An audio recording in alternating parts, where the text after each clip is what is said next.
Hello, this is Ryan McDonald at Shade Digital, and this is digital marketing tip number 14. What is conversion rate optimization? And a lot of people are familiar with SEO, which is search engine optimization.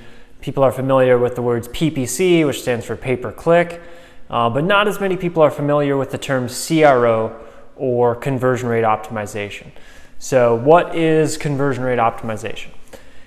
In short, conversion rate optimization is making changes on your website that convert more of your customers or more of your website traffic into customers.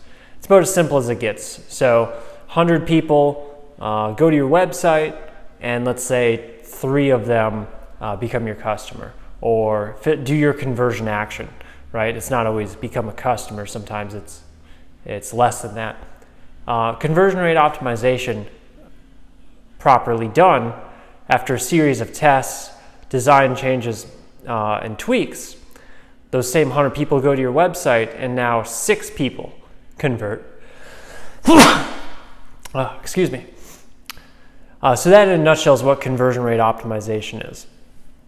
And I find that a lot of the time when it comes to conversion rate optimization for smaller businesses, let's say businesses that do less than, I don't know, 5 million in revenue, and maybe not even all of it comes from online, right? There's a variety of businesses that get customers without any online touch point. But for the majority of small businesses, it can be as simple as removing obstacles to the conversion path or highlighting the conversion action. So if you build a website, you need to build it with a few things in mind. One is getting whatever information you want on there, right?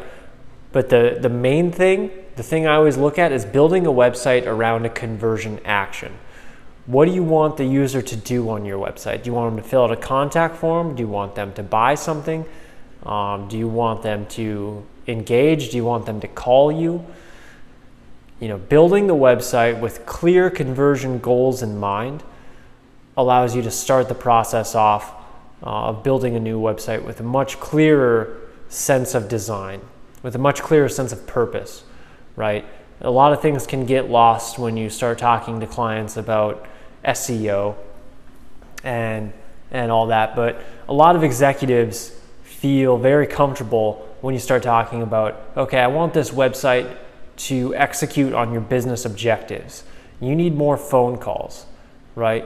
So let's make sure that that the phone number is well highlighted, that it's as simple as possible to call, and that our main calls to action always are: give us a call. Call us today for latest inventory. Call us today for best pricing. Call us today for a free consultation. So it extends into the messaging. CRO can extend into quite a few things beyond just design, right? Extends into ad copy or messaging, like I just said.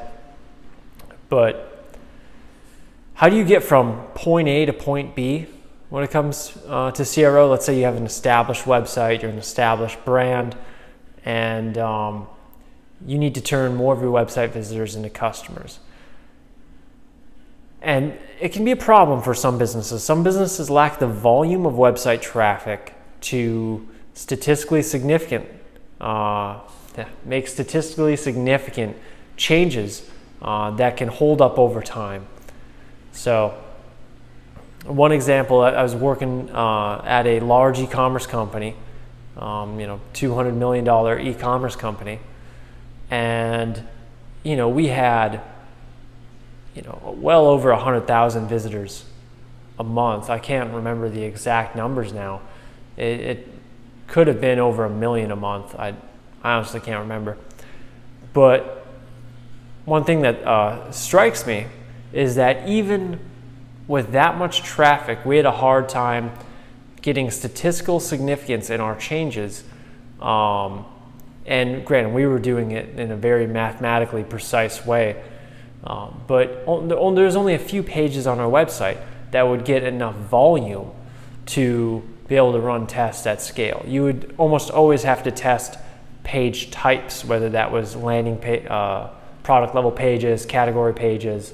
It wasn't just like this page for this product we want to change. It was, okay, let's take this entire product line and make this change and measure the before and after effects, right? After we've run enough traffic through it. So sample size can be an issue for a lot of small businesses. But the good thing is a lot of small businesses have obvious design blockers that are prohibiting them from maximizing the value of their website with their current website traffic levels. And you see things like, let's just say that the cart, like adding to cart and like going through the checkout process for an e-commerce website, let's just say that's not streamlined, right? There's a lot of companies that fill out, make you fill out useless information. And the key to getting as high of a conversion rate as possible is to make it as simple as possible for the user to fill out your conversion objective. Whether that's, let's say that's a contact form, right? And some people are notoriously poor at having too much information in the contact form. The more information you ask for in a contact form, the lower your conversion rate is going to be. But let's say you decide to take out some unnecessary columns, and let's say you pre-fill the contact form with the user's location, right? This is something you're able to do relatively easily, right? It doesn't take an experienced programmer to be able to pass along a value of the user's location into the contact form so they don't have to fill that out. Now, it doesn't mean on the address level, but it can be on like the zip code level or the city level or the state level or the country level, right? How many companies out there get 98% of their traffic from the United States, and they still make you go through that insanely long drop down of all the countries on earth to pick the United States? It's simple things like these that will bring up your conversion rate incrementally, right? So it's typically not about making one change and that one change just changes your business.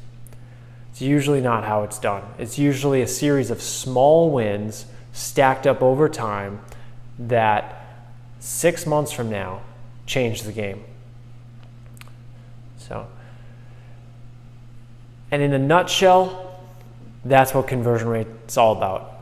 Conversion rate optimization. It's all about testing and iterating on those tests over time and being able to read the data and read what your users are telling you.